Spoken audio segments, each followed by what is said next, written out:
Salute a tutti! Siamo attorno alle 19:30 dell'11 febbraio 1996, in procura a Firenze. È appena finito l'interrogatorio di Giancarlo Lotti, il secondo, dopo il confronto con Pucci. E il verbale si sta chiudendo. Leggiamo dal libro di Giuttari. Il verbale si chiude, ma non l'attività dei magistrati che preparano le carte per la richiesta ai giudici del processo a Pacciani di ascoltare i nuovi testimoni e contemporaneamente quella al capo della polizia perché vengano applicate misure urgenti di protezione nei confronti di Lotti. Ecco, da questo momento in poi Lotti scompare dalla scena, proprio nel momento in cui divenne l'oggetto più ricercato da parte di tutti i giornalisti, cioè una volta che venne fuori che tramite le sue dichiarazioni l'inchiesta sul mostro di Firenze aveva cambiato passo, era diventata un'altra cosa, insomma, rispetto a quella vecchia su Pacciani, e tutti i giornalisti cercarono di trovare la possibilità di parlare con Giancarlo Lotti, ma non ci riuscirono mai perché Giancarlo Lotti era stato portato via in questo posto inaccessibile. Però proprio quella sera lì, probabilmente, io credo che fosse proprio quella sera lì, ci fu un piccolo spiraglio, un qualcosa. Probabilmente Lotti venne accompagnato dopo la chiusura del verbale nel suo rifugio lì dal prete in via di Faltignano, e gli venne consentito di prepararsi. Io penso che passò la notte e poi il giorno dopo venne portato via, venne portato da qualche parte. Non è detto che subito venne portato nel posto dove poi sarebbe rimasto per tanto tempo, magari venne portato, che ne so, in qualche caserma, ma insomma diciamo che non era più a casa sua. Ecco, però in quel momento, quella sera, una troupe della RAI riuscì a filmarlo e anche a raccoglierne alcune dichiarazioni un po' farfugliate. Il risultato di questo lavoro comparve in un servizio andato in onda il 16 di febbraio su TG2 Dossier, una rubrica del TG2. Credo che il giornalista che ottenne questo risultato fosse Giovanni Spinoso. Comunque le immagini di quel TG2 Dossier sono state poi riproposte dalla RAI in un servizio di molti anni dopo e adesso sono visibili su YouTube. Perché non ti conosco perché ti conosco da tanti anni, sicuramente. Ci stavamo anche a mangiare assieme da casa sua e che poi ho avuto sfortuna anche la morte. Ma ti ho detto, ti hai scritto sicché non posso venire a dire una cosa e parlare. Il bello è scritto, è filmato, sicché ve l'ho detto di lì, non si può fare. Tra le altre cose, Lotti dice, si sente un po' farfugliato: ormai gliel'ho detto, l'hai scritto, sicché un po' su mica di una cosa che poi un là, l'hai scritto, l'ho firmato, sicché se gliel'ho detto l'è lì, c'è poco da fare. Ecco, come si vede c'è un Lotti che assunse quell'aria da bonaccione che gli era sempre servita, a mio giudizio, per allontanare da sé qualsiasi sospetto di cose che lo potevano compromettere. Comunque, allora, cosa successe a Lotti? Leggiamo ancora dal libro di Giuttari. Il procuratore scrive che Lotti ha reso informazioni assai rilevanti per la ricostruzione dei delitti e l'individuazione degli autori e che lo stesso dimora in zona prossima a quella dove abita Vanni, è solo costretto a vivere in una canonica con extracomunitari e ha manifestato preoccupazione per la propria incolumità. Quella sera stessa un poliziotto recapita la richiesta al Ministero dell'Interno. E insomma, il titolare dell'inchiesta, il procuratore in questo caso era Vigna, immagino, non so se fu Canessa a redigere questo documento o fu direttamente Vigna.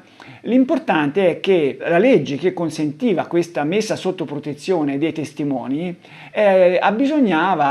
pretendeva la compilazione di un documento dove si spiegavano gli estremi per i quali si richiedeva questa protezione. Faccio una breve panoramica di queste regole, di questa legge. Ecco, c'era stata già una legge sui pentiti ai tempi del terrorismo, all'inizio degli anni '80, che era servita per debellare il terrorismo, che era così il problema più grosso per lo Stato italiano in quel periodo. Poi, superate le emergenze del terrorismo negli anni '80, subentrarono quelle della mafia, cioè ci furono gli attentati di mafia, ci fu diciamo una grossa offensiva della mafia anche nei confronti dello Stato. A quel punto si rividero le regole che riguardavano il pentitismo, le protezioni e così via, emanando una nuova legge, la legge numero 82 del 15 marzo 1991, istituita proprio per la lotta alla mafia. E all'articolo 9 si legge in questa legge: nei confronti delle persone esposte a grave e attuale pericolo per effetto della loro collaborazione o delle dichiarazioni rese nel corso delle indagini preliminari o del giudizio, cioè collaborazione, io penso che si intenda i pentiti, i famosi pentiti, mentre dichiarazioni credo che si intendano i semplici testimoni, ma per entrambi valevano le stesse regole. Relativamente ai delitti previsti dall'articolo 380 del Codice di procedura penale, qui si descrive l'ambito nel quale va vista questa protezione, cioè diciamo quando le dichiarazioni di queste persone che vengono protette riguardano reati particolarmente gravi, descritti a questo articolo, praticamente reati che comportano l'ergastolo, insomma l'omicidio era tra questi. Nei confronti di queste persone possono essere adottate misure di protezione idonee ad assicurarne l'incolumità, provvedendo, ove necessario, all'assistenza secondo le disposizioni del presente capo. Ecco, queste persone, una volta che veniva accettata la richiesta del procuratore di essere messe sotto protezione, venivano prese in custodia da un apposito organo di polizia alle dipendenze del Ministero dell'Interno, che era separato dagli organi che stavano effettuando le indagini, sia da quelli della magistratura sia da quelli della polizia, della questura. Era un corpo di polizia separato, se ho capito bene. E poi naturalmente quando gli inquirenti avevano bisogno andavano presso il posto dove la persona era custodita, immagino con opportuni permessi e compagnia bella, e potevano accedere alla persona. Però mentre erano lì, mentre il soggetto era lì in custodia, cioè diciamo durante la giornata normale, quando non veniva interrogato, non aveva accanto a sé il personale che indagava, non aveva accanto a sé, insomma, che ne so, a caso di Lotti non c'erano gli uomini di Giuttari attorno a lui, perché si è detto tante volte, no, che si legge anche in vari libri, che durante la protezione Lotti era quotidianamente accessibile alle sollecitazioni della polizia. Ecco, quella polizia lì con le indagini non aveva nulla a che fare, e pare, io da fonte autorevole ho avuto la conferma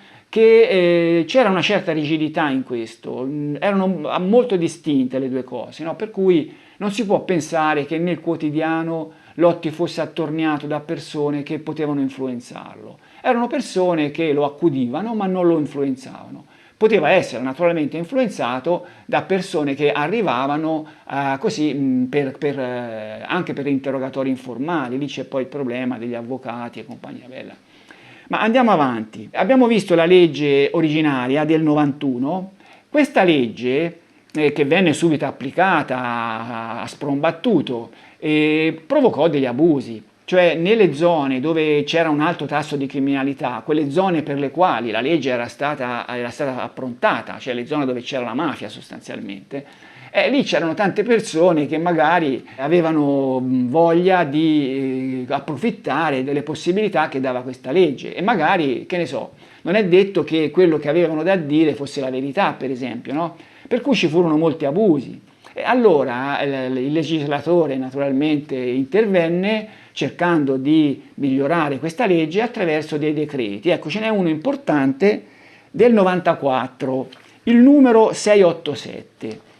In questo decreto, a quello che ho capito io, vennero stabilite delle regole più stringenti per chi chiedeva la protezione, cioè il procuratore praticamente della Repubblica, che doveva specificare bene i motivi per i quali chiedeva la protezione, che erano due.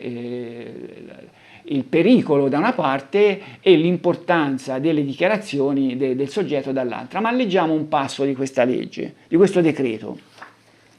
La proposta per l'ammissione allo speciale programma di protezione contiene l'indicazione delle persone esposte al pericolo e dei motivi dai quali derivano il pericolo stesso, la sua gravità e attualità. Per cui in questa richiesta di protezione dovevano essere specificate le persone che, attenzione, avrebbero potuto essere non soltanto il soggetto che rendeva queste dichiarazioni, che aveva reso queste dichiarazioni, ma anche i suoi familiari, perché anche loro potevano essere in pericolo. Per cui il procuratore doveva specificare le persone per le quali era richiesto questo servizio di protezione e i motivi, il pericolo, la sua gravità e attualità. Per evidenziare l'importanza del contributo, e qui c'è l'altra parte, da una parte il pericolo, dall'altra l'importanza del contributo. Per evidenziare l'importanza del contributo, gli elementi concernenti il pericolo per l'incolumità e quelli di interesse ai fini delle dichiarazioni impegnative di cui all'articolo 12 della legge, la proposta del Procuratore della Repubblica di ammissione allo speciale programma di protezione indica, fra l'altro, i principali fatti criminosi sui quali il soggetto proposto sta rendendo le dichiarazioni e i motivi per i quali esse sono ritenute attendibili e importanti per le indagini o per il giudizio. La proposta o il parere precisa inoltre se risultano elementi che confermano l'attendibilità delle dichiarazioni acquisite.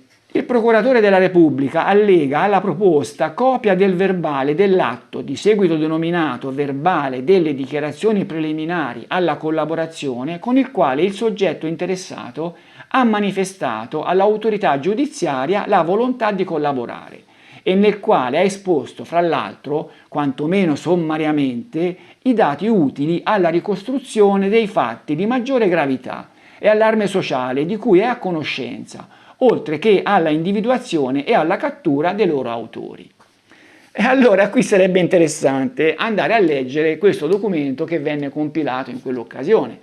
Cioè è un documento nel quale si sarebbe dovuto spiegare prima di tutto i pericoli che stava correndo Giancarlo Lotti.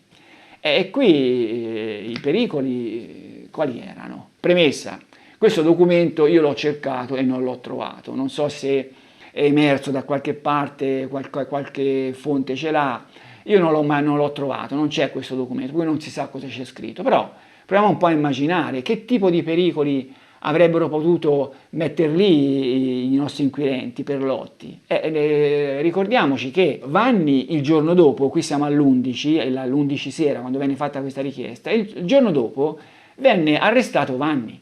Venne arrestato e portato in gattabuia, per cui il pericolo che Vanni potesse fare del male a Lotti, che già non c'era prima, perché abbiamo tutti visto Vanni al processo, era una larva di Duomo, come poteva costituire un pericolo per Lotti, che comunque sempre al processo, anche se un po' appesantito, era sempre un bell'omone che non aveva niente da temere. Pacciani era in galera quando venne fatta questa richiesta, perché il verdetto, che poi sarebbe stato di innocenza, non era ancora stato emesso, sarebbe stato emesso il 13. Ma supponiamo pure che gli inquirenti avessero così temuto, a ragione, che Pacciani sarebbe tornato a casa, no? A parte, a quel punto avrebbero potuto aspettare che Pacciani fosse assolto e fosse scarcerato per fare la richiesta, ma è questione di giorni. Ma poi, anche con un Pacciani a casa, cosa poteva temere Lotti? Cioè Pacciani aveva 71 anni e era una persona malata, aveva un esercito che lo controllava, cioè non costituiva pericolo di nessun genere. Ma allora perché venne chiesta questa protezione per Lotti se non c'era pericolo? Venne chiesta perché prima di tutto si temeva che Lotti potesse essere sentito dai giornalisti e magari potesse dire qualcosa che pubblicamente era meglio che non dicesse, no? Anche per l'inchiesta stessa, anche per cattiva pubblicità forse, non lo so. Quella era una motivazione, e l'altra motivazione un pochino più subdola era quella che con un Lotti sotto protezione le influenze su di lui sarebbero state minori, minime, no? Nessuno gli avrebbe potuto dire ma Lotti cosa sta dicendo, ma perché dice questo, perché dice quello, e i nostri investigatori avrebbero avuto miglior agio, diciamo così, nel tirargli fuori le informazioni che gli interessavano. E poi c'è il discorso invece dell'importanza delle sue informazioni. Cosa potrebbe aver scritto il procuratore in questa richiesta per giustificare attraverso l'importanza delle informazioni fornite da Lotti la richiesta. Qui abbiamo visto che ci doveva essere una spiegazione firmata dalla stessa persona che veniva messa sotto protezione, cioè da Lotti, di come erano andate le cose, dello scenario che c'era dietro, dell'importanza delle proprie dichiarazioni per la ricostruzione degli eventi. E Lotti cosa poteva aver scritto? Cioè, abbiamo visto quello che era successo lì quell'11 febbraio con Lotti reticente che aveva ammesso soltanto dopo che gli vennero lette le dichiarazioni di Pucci. A quel punto lì forse era più Pucci che aveva queste caratteristiche che potevano così interessare una sua protezione per la ricostruzione dei delitti, no? Perché era stato lui a renderle per primo, poi Lotti si era accodato. Ma Pucci, ecco, Lotti allora venne preso e venne portato via, con quella piccola finestrella che abbiamo visto, della quale approfittò Rai 2. E Pucci? Allora, innanzitutto per Pucci non vennero richieste misure di protezione e la cosa, insomma, anche Pucci aveva raccontato delle cose, se c'era pericolo per Lotti ci poteva essere pericolo anche per Pucci. E poi, insomma, anche Pucci, anzi soprattutto lui, aveva fatto delle dichiarazioni che avevano consentito di capire che quel delitto degli scopeti l'avevano compiuto Vanni e Pacciani. E invece no, evidentemente i nostri inquirenti avevano capito che il gioco funzionava meglio se il vero cavallo che correva era Lotti con un pungolo che era Pucci. Ecco, io penso che fosse questa un po' la situazione migliore, che poi risultò la situazione vincente per i nostri inquirenti, che l'avevano capito subito. Comunque anche Pucci fu tolto di mezzo. Se noi andiamo a vedere la Nazione del 16 febbraio che è qualche giorno dopo, da domenica i due testimoni oculari, Alfa e Beta, cioè Pucci e Lotti, sono spariti dalla circolazione. Sono sottoposti al programma di protezione, dicono in questura. Ora non è vero, appunto, come ho detto, non sembra che Pucci fosse stato sottoposto a protezione, però comunque sparì da San Casciano. Sulla Nazione del 23 febbraio si vede l'esilio forzato dei super testimoni sono ancora protetti dalla polizia. Allora Lotti sappiamo che venne portato ad Arezzo in una dependenza della questura, e Pucci dove finì? Le notizie non ce le abbiamo dove venne messo Pucci, però c'è un verbale del 5 marzo 96.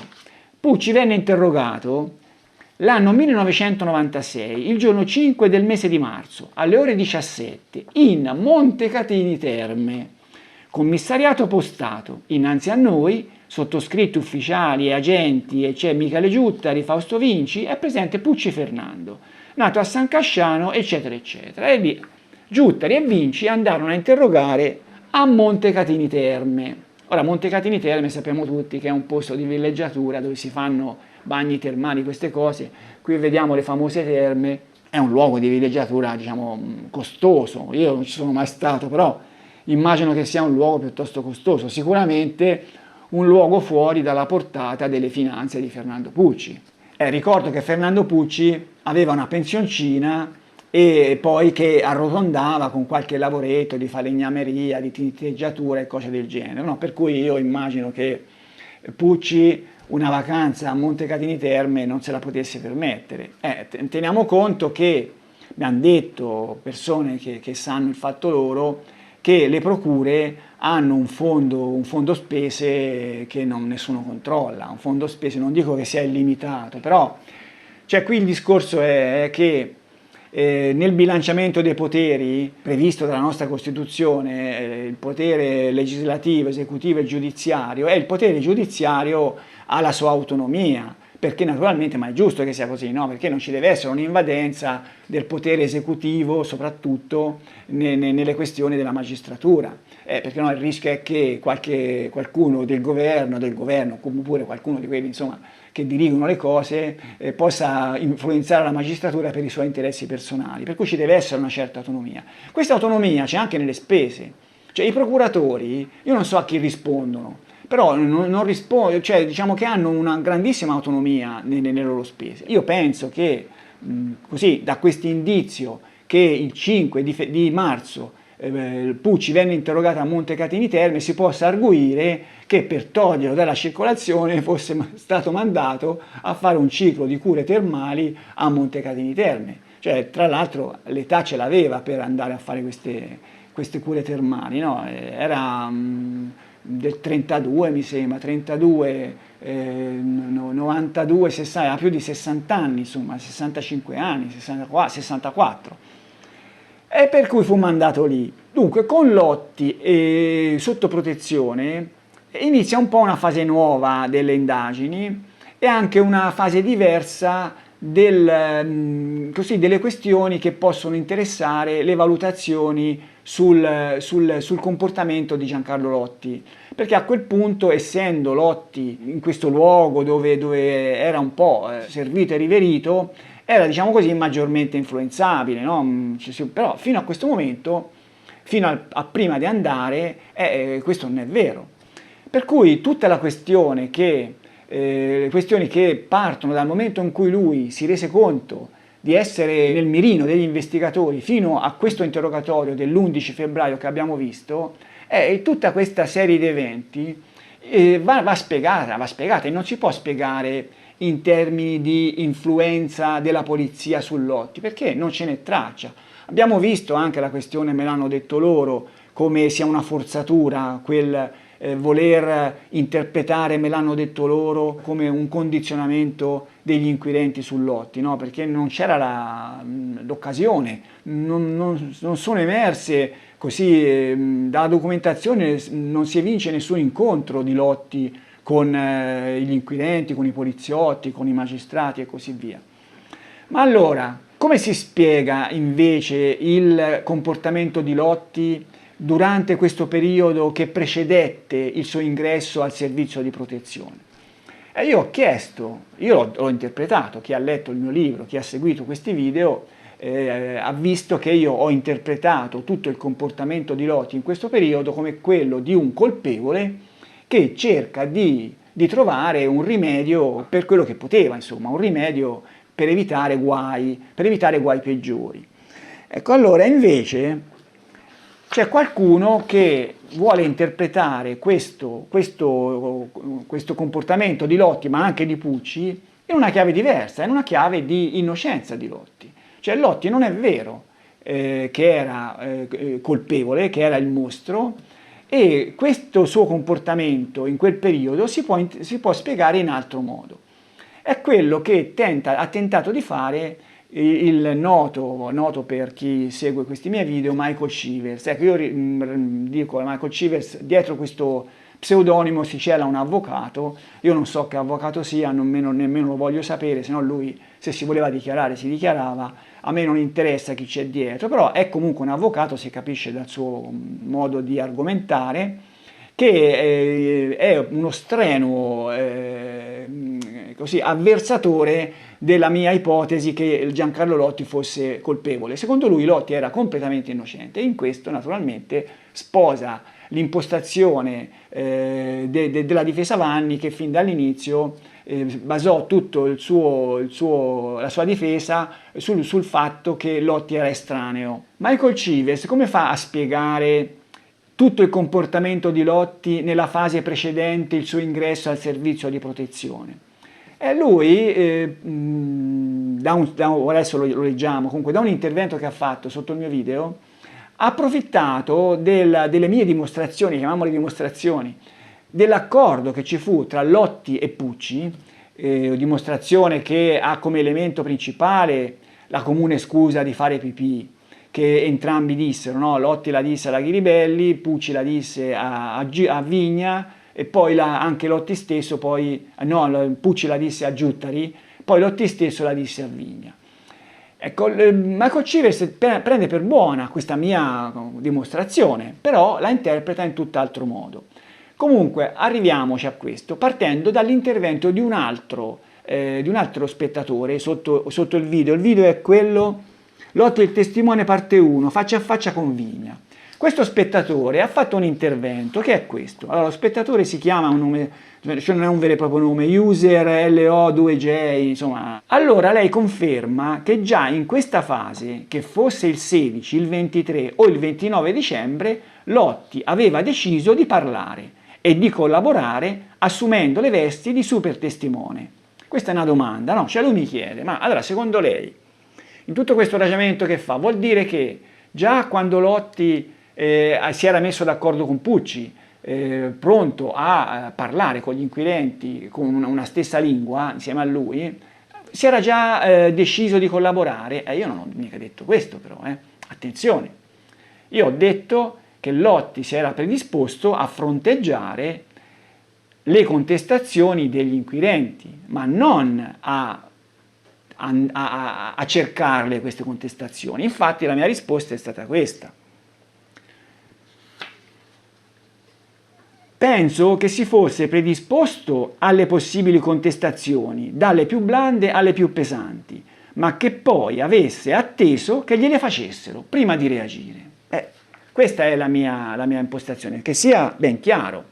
Cioè, quando Lotti andò, sempre secondo la mia ricostruzione, a cercare Pucci per mettersi d'accordo su una versione comune, cosa aveva in mente lui? Aveva in mente il pericolo che gli inquirenti andassero a interrogare Pucci e andassero a interrogare lui, perché abbiamo visto quali erano tutti i sintomi, diciamo, di questa evoluzione dell'inchiesta, no? E Lotti aveva paura di questo, per cui non è che lui voleva essere interrogato, non è che lui voleva che Pucci fosse interrogato, ma si predisponeva a questi interrogatori, la cosa è molto diversa. Io ho anche già detto che Lotti si predispose al peggio in questo senso, cioè lui allora doveva giustificare l'avvistamento della sua macchina rossa sotto la piazzola perché la Ghiribelli l'aveva vista e lui doveva giustificare quello, no?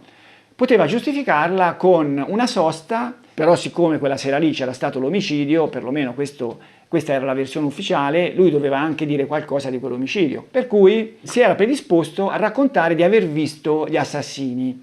Però secondo me si era anche predisposto, quando parlò con la Ghiribelli al telefono il 25 e disse la famosa frase "me l'hanno detto loro", si era predisposto anche a un'eventuale contestazione di una sua partecipazione.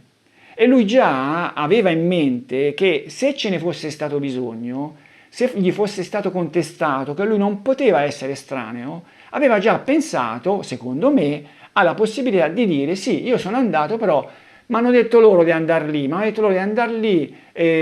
poteva anche dire io del delitto non sapevo niente, me lo sono trovato lì che lo stavano facendo, me l'hanno detto loro di andare lì e di mettermi a fare pipì per evitare che potesse arrivare altra gente, no? Poteva essere questa la versione che si era preparato.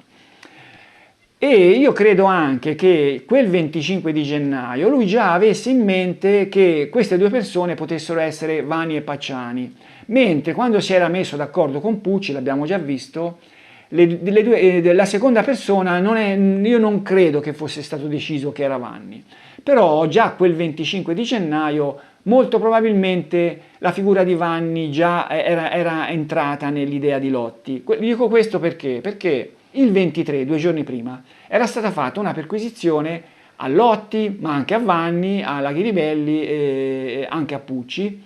Era stata fatta questa perquisizione e poi c'era stato l'avviso di garanzia a Vanni, che a dire il vero sul giornale era comparso il 26, cioè il giorno dopo la telefonata di Lotti alla Ghiribelli, quella telefonata dove lui disse me l'hanno detto loro. Però io penso che una comunicazione giudiziaria che era stata fatta il giorno prima, probabilmente mi sembra il 24 era stata fatta questa comunicazione giudiziaria, ma magari anche quello stesso 25, la mattina, e io penso che in un paese piccolo come San Casciano, poi se uno come Lotti interessato era lì con le orecchie aperte per sentire quello che succedeva, penso che di questa comunicazione giudiziaria fosse venuto a conoscenza. Per cui quando parlò con la Ghiribelli, quel me l'hanno detto loro poteva già indicare che lui in mente aveva di dire che Vanni e Pacciani gli avevano detto di fermarsi lì. Cosa che però, quando venne interrogato da Vigna, l'11 non disse, perché lui appunto giocava sempre di rimessa, non sapeva bene cosa aveva detto Pucci e cose del genere, abbiamo già visto questo. Però insomma la cosa importante è che io ho sostenuto che Lotti si era preparato assieme a Pucci a fronteggiare eventuali contestazioni, ma non aveva deciso di andarsela a cercare. Questo è importante. Comunque User continua. Ci sono alcuni passaggi che non riesco a capire, sicuramente per il mio limite. Cosa intende con Lotti non lo voleva dire? Mi sembra chiaro. Lotti già a dicembre aveva deciso di parlare e di collaborare in accordo con Pucci. Qui continua a ripetere questa cosa, ma io continuo a spiegargli che non è così. E infatti gli rispondo. Io penso che Lotti si fosse preparato a fronteggiare ogni contestazione, mantenendo il proposito di ammettere sempre il meno possibile, una tecnica che avrebbe continuato a usare fino in fondo. Quindi con Pucci preparò una scusa buona per giustificare l'avvistamento della sua 128 rossa, ma la usò soltanto quando non ne poté fare a meno. Lo fece quando gli fu detto che l'aveva già usata Pucci. È quell'11 febbraio, no? Ma allora in questa chiamiamola, poi Marco Cive gli dà un nome, io non lo voglio usare, lo voglio far usare a lui, diciamo in questo spiraglio ci si getta a capofitto Michael Chivers, no? Che cerca ogni occasione per dare addosso alla mia ipotesi di Lotti Musso di Firenze. E infatti interviene e scrive: con i suoi modi sornioni, rivolto a User, lei ha aperto una bella falla. Risponde User: grazie, detto da lei è un gran complimento. Continua Chivers: giudichi lei, che mi pare abbia seguito bene la storia. Lotti non voleva dire qualcosa che già aveva deciso di dire, d'accordo con Pucci, 2 mesi prima. Se le fa piacere, domani dico la mia in modo più dettagliato. Come si vede, Michael Chivers comincia a dire che non dice che l'ho detto io, lo dice lui, che i due si erano messi d'accordo per collaborare, non per fronteggiare eventuali contestazioni, ma si misero d'accordo per collaborare. La cosa è molto diversa, no? Per essere loro stessi a raccontare agli inquirenti questa storia naturalmente fasulla di aver visto Vanni e Pacciani che uccidevano. E successivamente Michael Chivers spiega in dettaglio. Leggiamo: meno male che il tempo è galantuomo, è sempre polemico, no? Non vale la pena, ma perché sta polemica? Vabbè. Meno male che il tempo è galantuomo e tutti i nodi prima o poi vengono al pettine. Da mesi andavo ripetendo che le versioni di Lotti e Pucci, false, ad altissimo contenuto calunnioso, erano praticamente concordate. Io non me ne ero accorto di questo, ma sicuramente perché mi era sfuggito. Lo diceva già lui che i due si erano messi d'accordo, no? Ma comunque l'importante è che lo dica adesso, no? Che lui sia d'accordo con me, i due si erano accordati e su questo siamo d'accordo. Concordate a cazzo di cane, ovvio, conoscendo i due soggetti, ma concordate. Adesso arriva la conferma di Segnini, con date, circostanze e tutto il resto. Lotti e Pucci si erano messi d'accordo nel mese di dicembre 1995.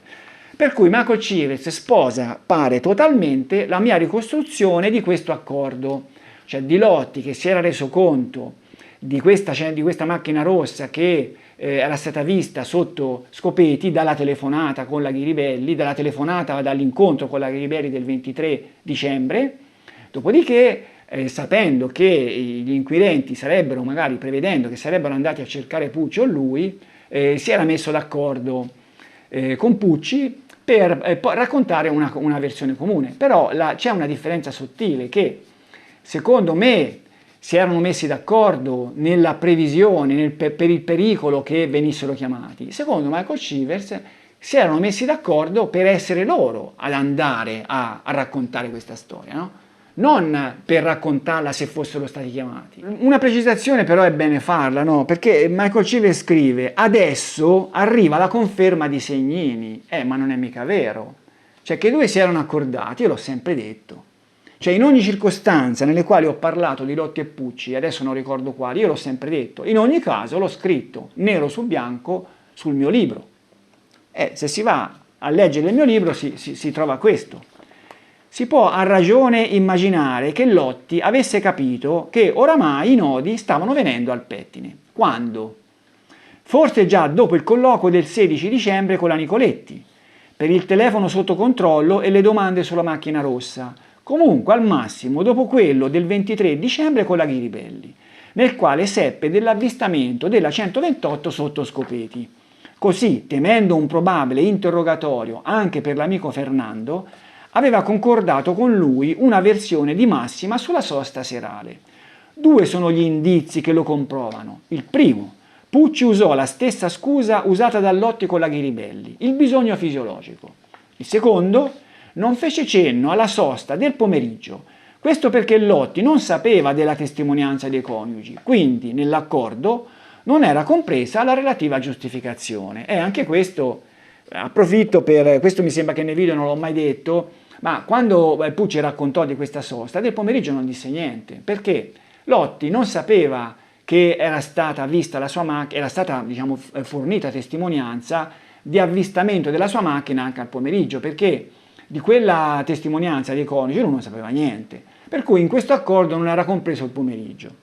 Comunque, qui cosa dimostro io? Sto dimostrando che questo accordo tra Lotti e Pucci io l'avevo già ricostruito nel mio libro, ma anche prima, l'ho sempre detto, per cui non è giusto quello che scrive Michael Chivers, che esce soltanto adesso. Comunque, andiamo a vedere qual è la reale differenza di valutazione di questo accordo tra lui e me.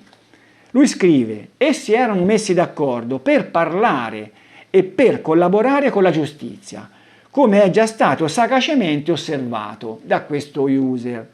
Ma allora Segnini si rende conto che così cade tutto il suo impianto drammaturgico?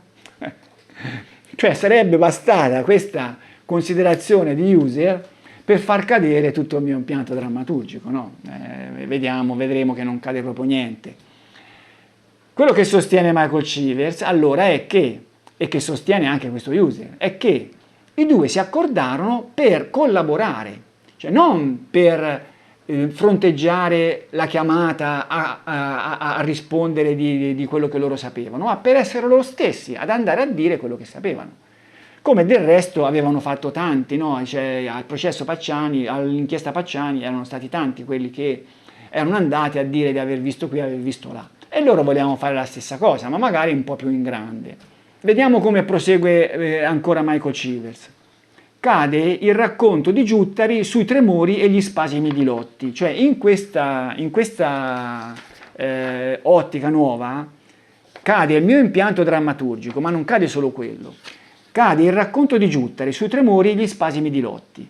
Cade la teatralizzazione del lavoro di sfiancamento con la tensione che si diffonde nella stanza, il silenzio che si prolunga, i magistrati che si scambiano gli sguardi. Cade la drammatica immagine di Lotti che cede di fronte all'incalzare di Vigna. Lotti aveva già ceduto, senza spasimi e senza tremori con la Ghiribelli. Prima di Natale le dice: sì, quella sera ero agli Scopeti, sapendo benissimo che la Ghiribelli andrà dritta dritta a spifferarlo a Giuttari, Canessa, Vigna o chi per essi. Come poi puntualmente avverrà con il verbale dell'8 febbraio, a dire il vero già prima era successo. Comunque, Lotti aveva già deciso di parlare e collaborare 2 mesi prima. Lotti concorda con Pucci una falsa versione, ammette, inventa, accusa 2 innocenti e si consegna a mani e piedi ai magistrati.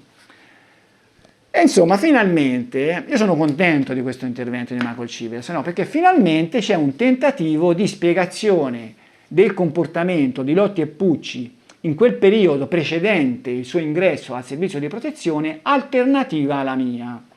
Cioè io ho dato una spiegazione di tutti questi comportamenti nell'ottica di un Lotti colpevole che cercava di minimizzare i propri guai. E io l'ho data questa spiegazione, l'ho data una spiegazione molto dettagliata, l'ho messa nel mio libro, ma poi l'ho spiegata nei miei video e così via. E io ho sempre chiesto a tutti, agli studiosi, a Omar Quatara, a sto Michael Chivers, l'ho chiesto anche ad Angeli, di dare una loro spiegazione. Cioè di dire tutti questi eventi, no, che ci sono stati, di Lotti che ha detto questo, ha fatto quello, le testimonianze qui, le testimonianze là, cercate di spiegarle nell'ottica di un Lotti innocente, che non c'entrava nulla. Per adesso non è venuto niente, ma adesso qualcosa è arrivato. È arrivata questa spiegazione di Michael Chivers. Lotti e Pucci si erano accordati per diventare dei collaboratori, già dal fine dicembre 95. Ma allora sì, cioè dire una cosa del genere è facile, però poi bisogna metterla al vaglio degli eventi. Cioè bisogna vedere se con questa chiave di lettura si riescono a spiegare tutti gli eventi che si sono succeduti nel tempo, in quel periodo. Questa è la cosa importante. Io non so Michael Chivers se ha un suo blog, se fa dei video sotto il suo nome vero, io non so cosa fa, no, se ce l'avesse potrebbe in quelle sedi cercare di mettere al vaglio della verifica pratica, no, sulla base di tutto quello che è successo, questa sua ipotesi, perché bisogna vedere, cioè quando insomma ci fu una frase, no, che Lotti disse, per esempio, quel me l'hanno detto loro, io l'ho spiegato nell'ottica di un Lotti colpevole che aveva pensato a una sua versione diciamo di colpevolezza, una versione minimale. Omar Quatara ha cercato di spiegarla con un suggerimento dell'autorità giudiziaria, no? Ha cercato di spiegarla così, poi vabbè, diciamo che lui prudentemente ha detto io non ho detto che gli è stato detto, no? Magari gli è stato così qualche accenno e così, però poco cambia, la sostanza è quella, però abbiamo visto che anche questa spiegazione di quella frase lì non regge, perché non c'è stato un momento prima di quel 25 gennaio dove potrebbe essere successa una cosa del genere. E invece nell'ottica di Michael Chivers quella frase andrebbe spiegata in modo ancora diverso, perché a quello che ho capito, secondo Michael Chivers non ci fu un indottrinamento della polizia verso polizia o magistratura verso Lotti e Pucci, ma furono loro che autonomamente decisero di collaborare. E poi, vabbè, ci fu tutta l'evoluzione. Allora io adesso, non so se poi Michael Chivers scriverà mai qualcosa su questa sua interpretazione, vediamo se è soltanto così una boutade, come si dice, non so io. Io cerco di farlo adesso, cerco di mettere questa sua ipotesi al vaglio degli eventi, per cui farò un mio tentativo di ricostruzione, naturalmente evidenziandone tutte le magagne, perché ci sono delle magagne enormi, cioè vedremo che i conti non tornano. Però cercherò di farlo, se lui poi vorrà intervenire o vorrà fare qualcosa di diverso, vorrà perfezionare vorrà anche contrastare le mie perplessità, lo faccia pure.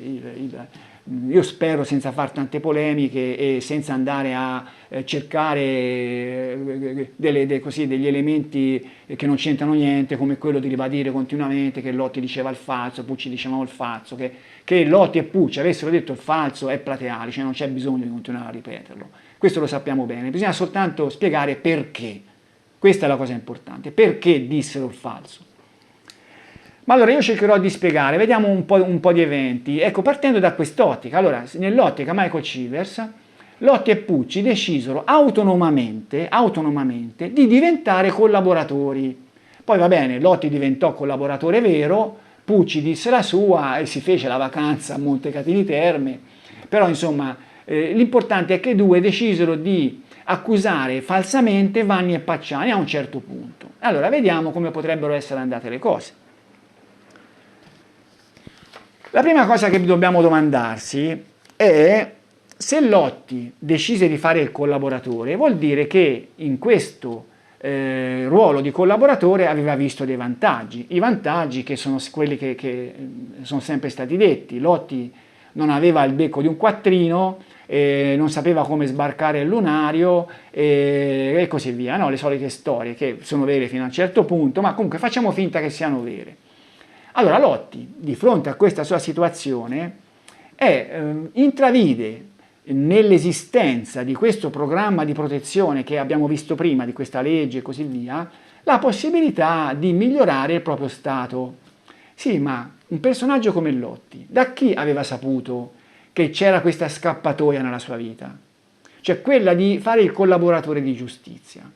Cioè Lotti non è che era inserito in un contesto mafioso dove l'argomento collaborazione di giustizia era all'ordine del giorno, dove chi poteva si approfittava, perché poi le cose andarono così. Ci furono frotte di collaboratori che non avevano niente da dire, ma che in qualche modo riuscirono comunque a entrare dentro il programma e ad avere dei vantaggi. Però in quei territori là, dove erano in tanti a sapere queste cose, non l'aveva fatto uno, lo faceva anche il fratello, l'amico lo veniva a sapere, lo faceva anche l'amico e compagnia bella. Lì a San Casciano, chi prima di Lotti aveva usufruito di questo strumento, di questa legge dei collaboratori? Io non penso che a San Casciano ci fosse stato qualcuno che già prima di Lotti e che avrebbe potuto dirlo a Lotti, perché non fai come me? Oppure qualche parente, qualche amico, fai come quello là che ha visto. Io non penso che a San Casciano ci fossero state queste situazioni, però se ci fossero state, che Michael Cive se lo dica, se lui ne conosce. Allora, come Lotti avrebbe potuto venire a sapere di questa possibilità? Dai giornali? Magari leggendo i giornali di qualche pentito mafioso che già l'aveva fatto? Oppure in un film, La Piovra, che ne so, alla televisione? Allora, questo è possibile, no? Questo è possibile, perché non si può escludere che per qualche circostanza particolare, qualche illuminazione a Lotti fosse venuta questa idea, no? Però nel vagliare l'impostazione che Michael Cives dà a questa vicenda, quella di Lotti e Pucci che avrebbero deciso di fare i collaboratori, non è soltanto l'impossibilità che bisogna escludere, perché è possibile, sono possibili tante cose, però bisogna vedere qual è la plausibilità, qual è la probabilità. Cioè che Lotti, già all'inizio così, avesse avuto quest'idea di collaborare e di ottenere dei vantaggi perché esisteva una legge su pentiti e così via, un personaggio come Lotti, che io penso che non leggesse giornali se non proprio alla bisogna, in certi magari momenti come poteva essere quello, che si leggeva i giornali, però non è un tipo che normalmente leggeva giornali, no? Per cui io come era venuto a saperlo? E questa è una domanda, diciamo, che già mette questo percorso di Lotti in una situazione un po' così pericolante. Ma poi aggiungiamoci un fatto, cioè la richiesta reale che fecero gli inquirenti per mettere Lotti sotto protezione fu una richiesta, abbiamo visto, molto forzata. Cioè il fatto che Lotti fosse in pericolo era sì, potevano avergli scritto quello che volevano, ma insomma lì al Viminale probabilmente ebbero un occhio di riguardo per chi gli faceva questa richiesta. Sappiamo che Vigna era un personaggio, un magistrato molto molto ben quotato, per cui Lotti, che si era messo in testa di poter usufruire di questa legge, aveva tenuto in conto il fatto che per poterne usufruire doveva rispettare certi requisiti, tra cui quello del pericolo in cui poteva incorrere. Ma lui in che pericolo poteva incorrere? Ci aveva pensato? Poteva aver già immaginato che avrebbero scritto che magari Pacciani o Vanni potevano attentare, che ne so, alla sua vita? Ma mi sembra una cosa veramente tirata proprio per i capelli. Ma andiamo avanti. Una volta che Lotti era venuto a conoscenza di questa possibilità, come aveva deciso di buttarsi dentro questo percorso così? Insomma, non è un percorso semplice, no? Quello di accusare Vanni Pacciani, insomma, rischiava anche grosso, rischiava la calunnia, non se ne rendeva conto, cioè era un percorso diciamo molto molto molto rischioso. Quando lui aveva preso questa decisione, abbiamo visto che nel 90 era stato interrogato e nel 94 lo stesso, e in entrambi i casi aveva mantenuto un profilo basso. Nel 90 non c'era stata ancora questa legge che è del 91, nel 94 però c'era già. Nel 94 non aveva avuto ancora l'idea, può essere, però bisogna riconoscere che sia nel 90 che nel 94 Lotti era stato tutt'altro che uno di quelli che aveva aperto bocca anche troppo, come poteva essere per esempio Onesi, no? E come furono anche altri. Cioè Lotti era stato molto molto sulle sue, per cui non sembrava che lui fosse tipo da anelare a diventare un collaboratore della magistratura, magari anche senza sapere che esisteva una legge prevedendo possibili vantaggi, chi lo sa. In quelle due occasioni non lo aveva fatto. Allora, quando gli sarebbe venuta l'idea? Io penso, e questo do un suggerimento a Michael Chivers, se lui dovesse fare una sua ricostruzione, una sua spiegazione, che il motivo per il quale a Lotti potrebbe essere venuta quest'idea è l'avvistamento di una macchina molto simile alla sua sotto la piazzola di Scopeti. Cioè nel momento in cui lui venne a sapere dalla Ghiribelli che lei aveva visto una macchina che a lei sembrava la sua, io penso che lui potrebbe aver detto: ah sì, la macchina non è la mia perché io non ci sono stato, però approfittiamo di questa occasione. A questo punto la Ghiribelli testimonierà che io mi sono fermato sotto la piazzola e io posso dire che essendomi fermato ho visto Vanni e Pacciani. E questo mi consentirà di accedere al programma di protezione, no? Mettiamola così. Io penso che il modo con il quale Giancarlo Lotti potrebbe essersi messo in moto fosse stato proprio questo, perché quell'avvistamento della Ghiribelli gli dava la possibilità di diventare credibile nelle sue testimonianze. Cioè non è che uno poteva così di punto in bianco dire eh sì, io ho visto Pacciani e Vanni che uccidevano, sì, magari potevano anche credergli, no? Ma certo, con una pezza d'appoggio come questa, che la sua macchina era stata vista sotto la piazzola, diciamo che la sua testimonianza avrebbe assunto un valore molto più grosso. Io penso che, considerando appunto il fatto che, anche come dice Michael Chivers, che quest'idea di Lotti fu concomitante con il colloquio con la Ghiribelli e così via, fosse stato quello il motivo. Ma quando? Nel momento in cui Lotti parlò con la Ghiribelli a Firenze il 23 e le disse non ci si può fermare neanche a pisciare, con quella frase aveva già deciso di, attraverso anche la Ghiribelli, come dice Michael Chivers, di far sapere alle forze dell'ordine che sì, era stato lui quella sera a fermarsi lì sotto la piazzola, pronto a raccontare di aver visto Vanni e Pacciani che uccidevano. Ma quando lui aveva saputo che la Ghiribelli aveva visto la sua macchina?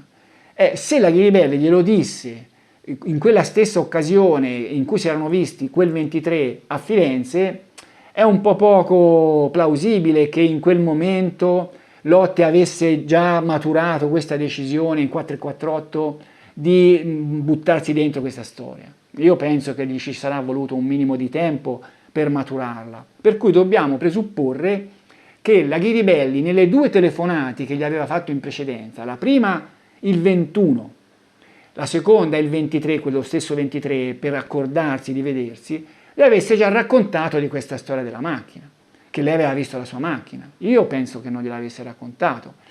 Nella telefonata del 21 lei parla di questa telefonata con Lotti, con la Nicoletti, ne parla con la Nicoletti, abbiamo la trascrizione dell'intercettazione, e gli dice che si era lamentata del fatto che lui aveva dato, diciamo, il suo nominativo alla polizia, ma che gli aveva rimproverato di aver visto la sua macchina, gli aveva detto di aver visto la sua macchina, non lo dice, ma è anche plausibile che in quell'occasione non lo dica, cioè non è una cosa che si può dire per telefono.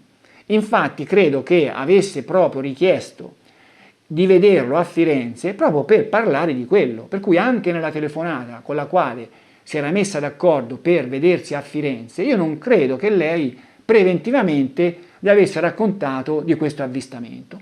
Glielo raccontò quel 23 quando si videro a Firenze. Allora bisognerebbe pensare che in quella circostanza immediatamente Lotti avesse maturato questa decisione dicendo alla Ghiribelli non ci si può fermare neanche a pisciare, vai a dirlo alla polizia che a me mi torna comodo. È credibile questo? Infatti dice Michael Chivers, Lotti aveva già ceduto senza spasimi e senza tremori con la Ghiribelli. Prima di Natale le dice sì, quella sera ero agli Scopeti, sapendo benissimo che la Ghiribelli andrà ditta a ditta a spifferarlo a Giutta Ricanessa, Vigna o che per essi. Però appunto, come ho detto, cosa ha fatto? Ha maturato questa decisione così in 448 mentre stava parlando con la Ghiribelli, non è tanto credibile la cosa, no? Ma adesso c'è forse l'inghippo più grosso di tutta questa ricostruzione di Michael Chivers. Io penso che Marco Cevese non riuscirà a giustificare questo, no? Che veramente potrà tentare con le sue arti forensi di mettere tutto in caciara, perché non c'è una spiegazione a questo fatto. Adesso dico quale. Che bisogno aveva Lotti di andare a cercare Pucci per fare il collaboratore di giustizia?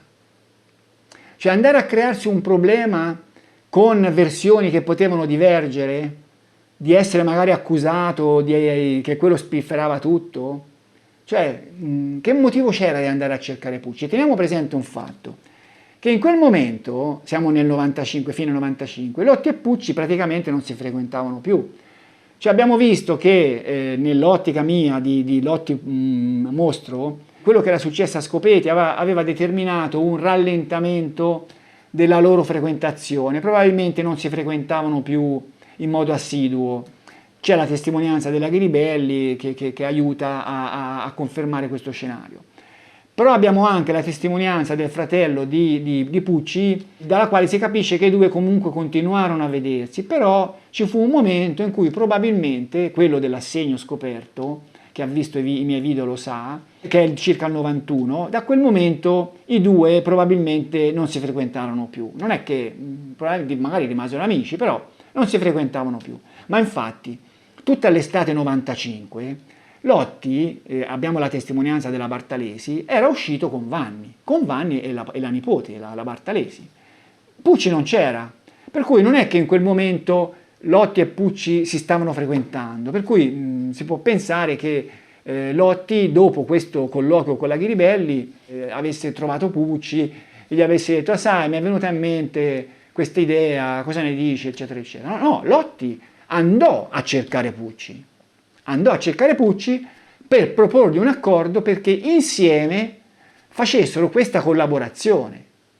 E la cosa è...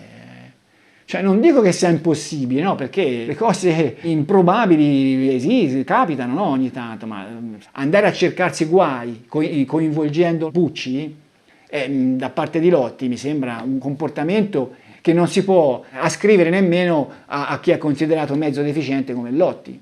È veramente un comportamento assurdo. Io ho cercato di immaginarmi cosa potrebbe essere argomentato per giustificarlo, no? Perché le dichiarazioni di due valevano più delle dichiarazioni di uno? Ma io penso che il pericolo che la presenza di un'altra persona costituiva per smentire quelle dichiarazioni era molto più grosso, diciamo, del vantaggio di essere in due a dire le stesse cose, no? Perché bisognava mettersi d'accordo, bisognava dire le stesse cose. Io non penso che Lotti si fosse messo dentro questa storia con tutti questi pericoli. A quel punto, se avesse deciso di fare il collaboratore, avrebbe detto: va bene, vado, racconto la mia versione, dico sì, è vero, quella macchina era la mia, ho visto Vanni e Pacciani che uccidevano, e finiva lì. Andiamo avanti. Supponiamo pure che Lotti, per motivi suoi, avesse deciso di coinvolgere Pucci. Ma come sarebbe riuscito a coinvolgerlo? Quali sarebbero state le sue armi? Io ho già detto che nell'ipotesi di Lotti Mostro e di Pucci, in qualche modo sospettabile di connivenza, presunta o reale, Lotti aveva l'arma formidabile di dire: se affondo io, affondi anche te. Cioè questa era la sua arma, no? Perché nel caso in cui gli fosse stato contestato di essere lui il mostro, lui aveva fatto le confidenze a Pucci, era stato insieme a Pucci, come disse Pucci stesso, a spiare la coppia di Vicchio, erano stati insieme sotto la piazzola di Scopeti. Lotti potrebbe aver detto a Pucci: guarda, dai retta a me, accusiamo Vanni e Pacciani, perché se accusano me c'è il rischio che poi finisci nei guai anche te. Io penso che come minimo gli disse questo, per cui aveva quest'arma per convincere Pucci a collaborare assieme a lui in questa versione. Ma nel caso in cui loro erano assolutamente estranei, cosa potrebbe aver detto a Pucci?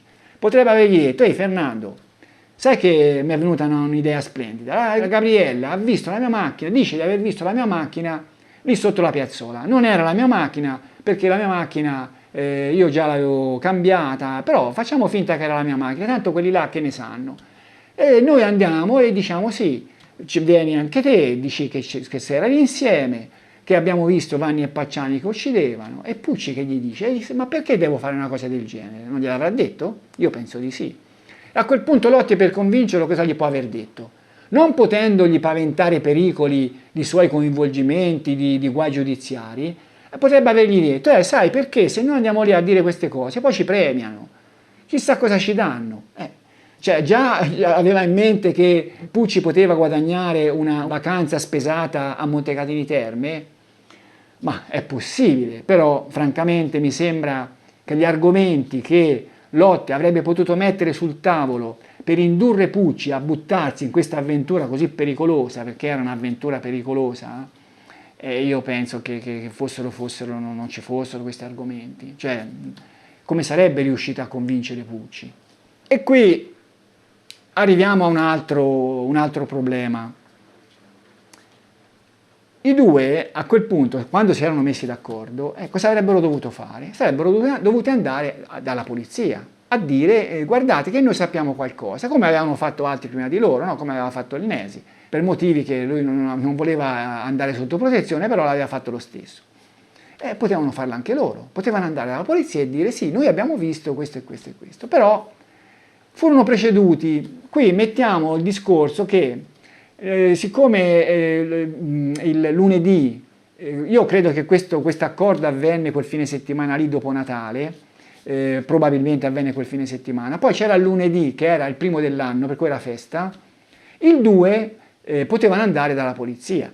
La mattina non ci andarono, il pomeriggio fu la polizia che andò a cercare Pucci. Mettiamo che ci fosse stata una certa indecisione, quella mattina lì non fossero andati, volessero aspettare qualche giorno, magari per perfezionare meglio quello che dovevano dire, questo diciamo che è plausibile, no?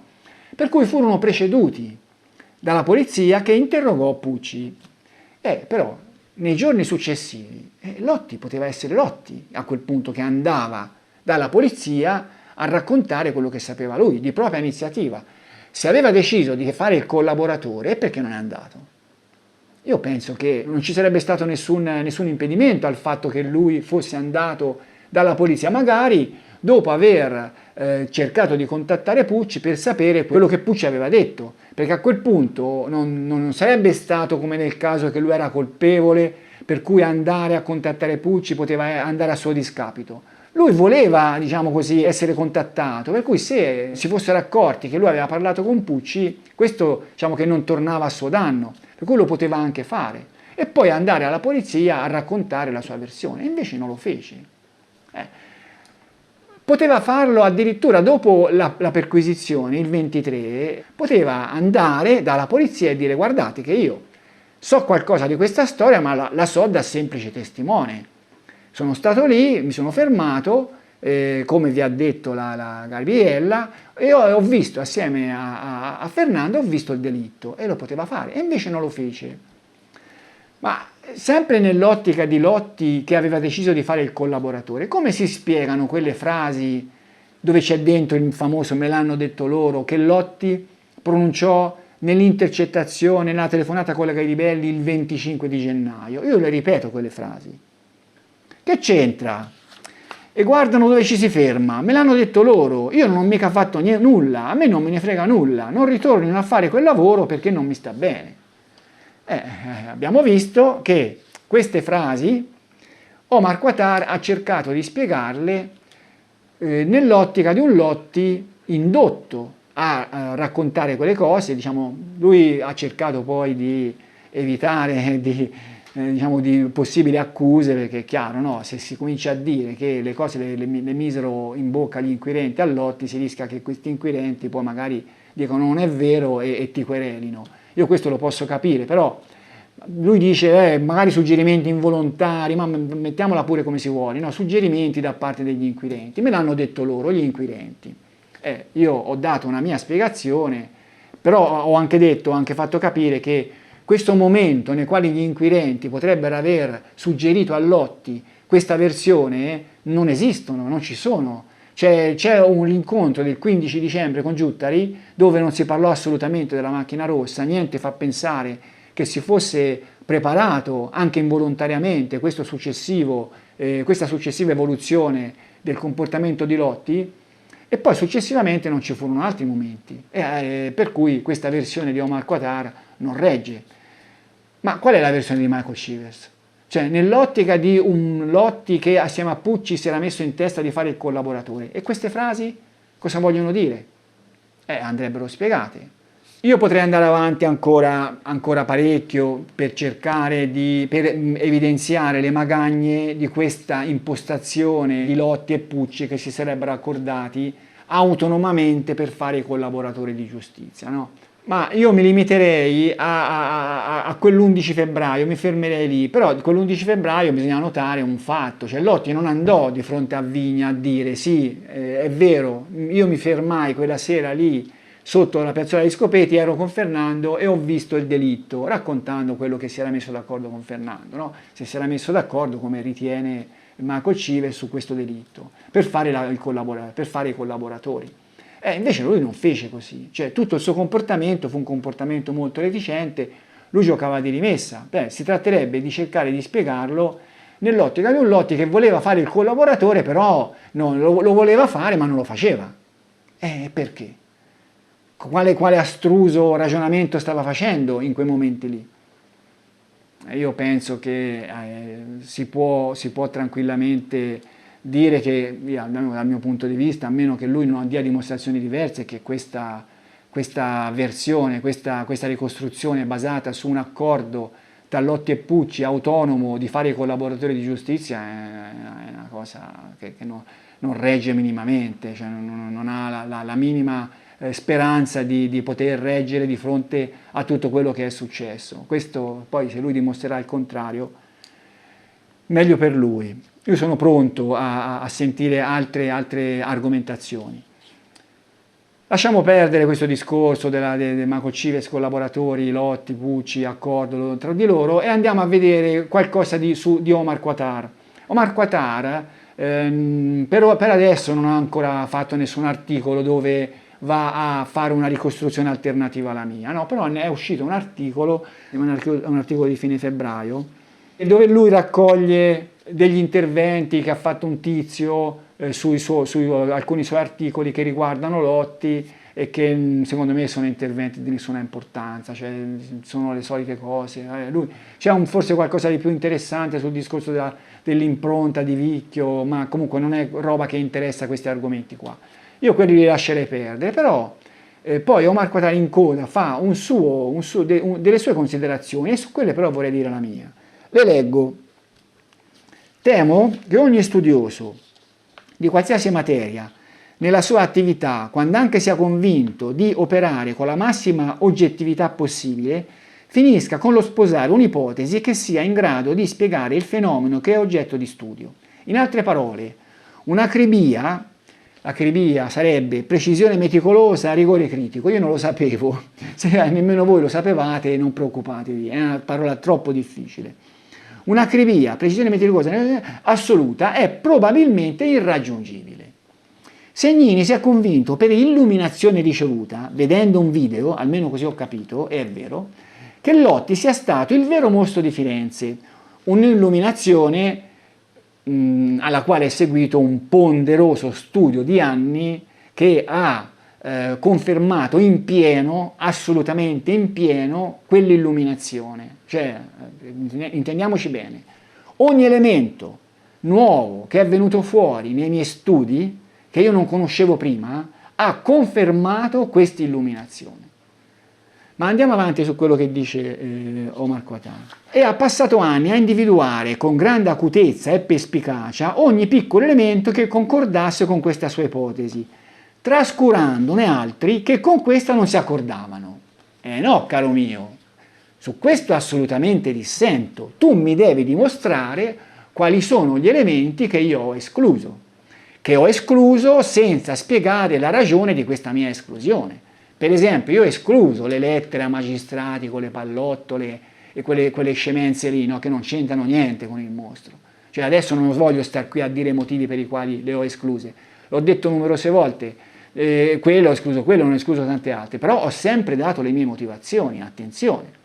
Cioè quella lettera, non mi prenderete se io non vorrò, è chiaro, no, che se io la prendo in esame, dico sì, questa è la lettera del mostro, la mia ipotesi di Lotti, mostro di Firenze, va a farsi friggere, ma chi ci dice che quella lettera l'ha scritta il mostro? Cioè dove sta la dimostrazione? cioè non mi si può accusare di averla esclusa in modo truffaldino. Io l'ho esclusa perché non c'è niente che dica che l'ha fatta al mostro, perché allora come si può prendere in esame quella, si possono prendere in esame mille altre cose. Certo, io ho escluso che il mostro abbia appiccicato le letterine andando a crearsi dei criptici messaggi nella sua testa, io l'ho escluso, ma cioè, l'ho escluso, mi si può accusare di cherry picking per questa esclusione? Continuiamo però, continuavo Marco Atar. Faccio solo un esempio, e fa un esempio di quello che io avrei trascurato. La strenua difesa che Lotti fa della sua colpevolezza nel finale del processo di primo grado e in quello di appello, quando spunta la questione delle auto, dimostra, a mio parere e ad abbondantiam, che in quel frangente Lotti, ben lungi dall'essere un astuto che sta fregando la giustizia, non è altro che un docile strumento dell'apparato giudiziario, dichiarante a suo stesso discapito. E questa è assolutamente una falsità. Cioè che io non abbia preso in esame, cercando di spiegarla nella mia ottica di Lotti mostro, questa circostanza è falso, non è vero Marco Atar. Io più volte l'ho detto anche nel mio libro.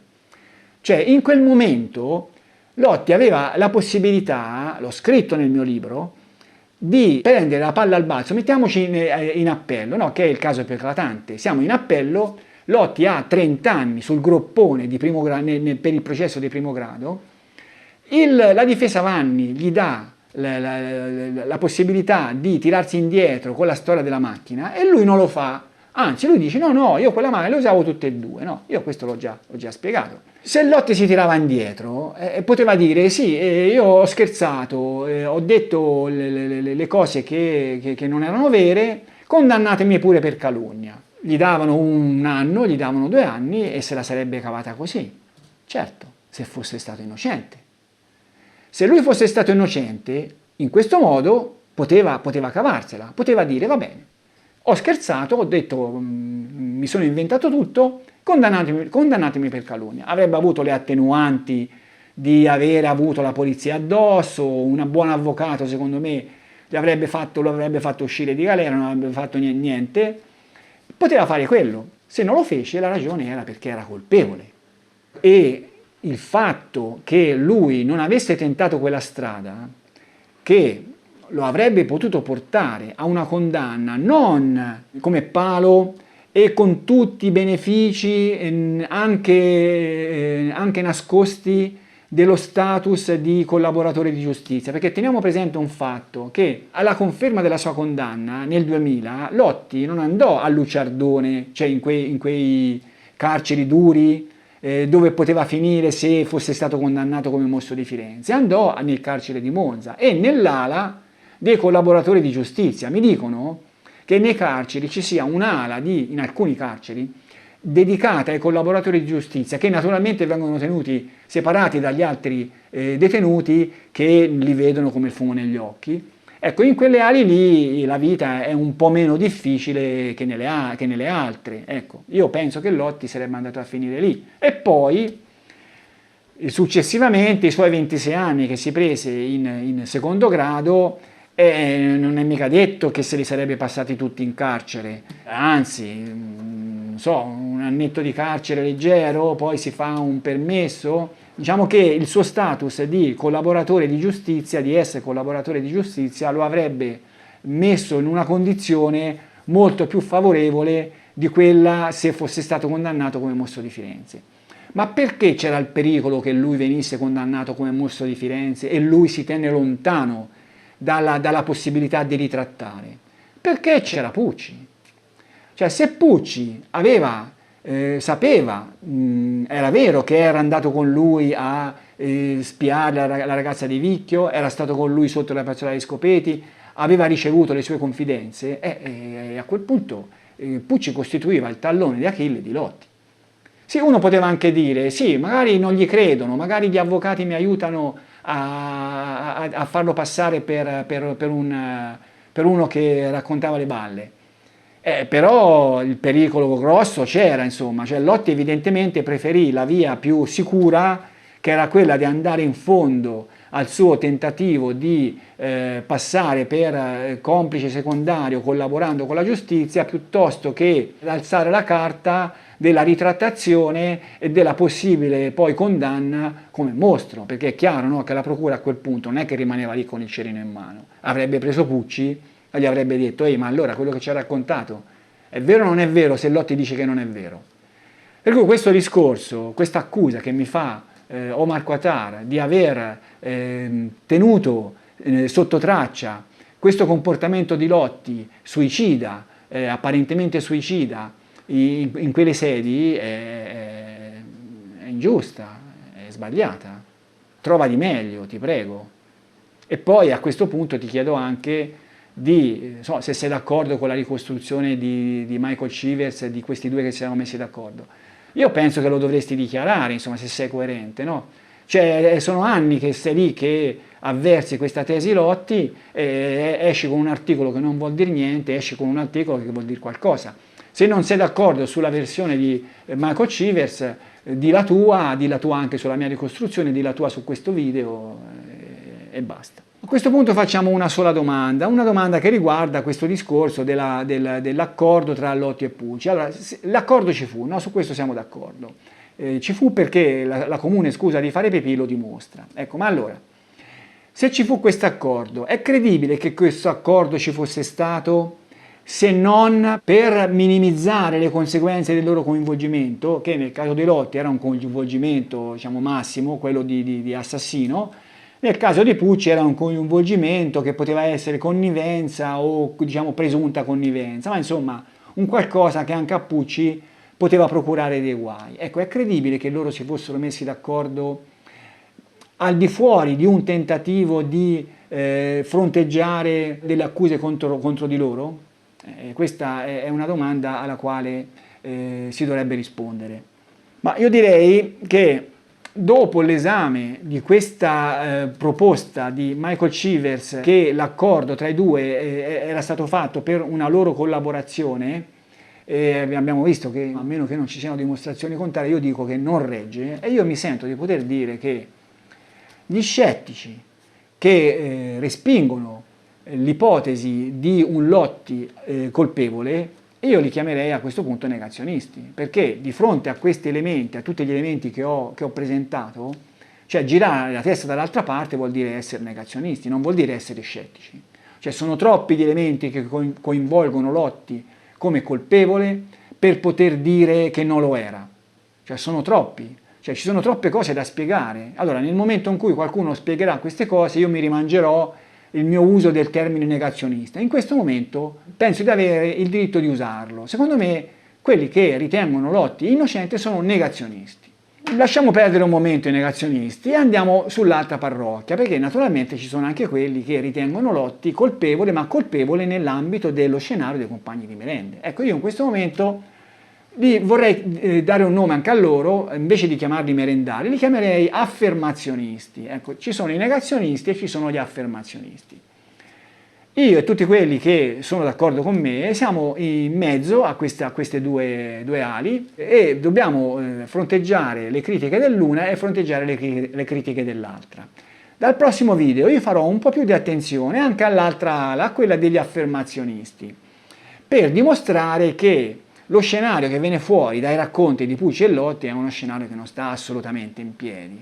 Io questo ho già scritto numerosi articoli sul mio blog, ma insomma nei video che seguiranno darò anche un colpetto a quella parte, a quella parrocchia, a partire dal prossimo, perché nel prossimo vedremo che ci sarà un sopralluogo a Scopeti, sia con Lotti, prima con Lotti, poi con Pucci, da parte degli inquirenti, nel quale i due cercheranno di spiegare quello che videro quella sera e vedremo che quello che uscì fuori è molto molto opinabile.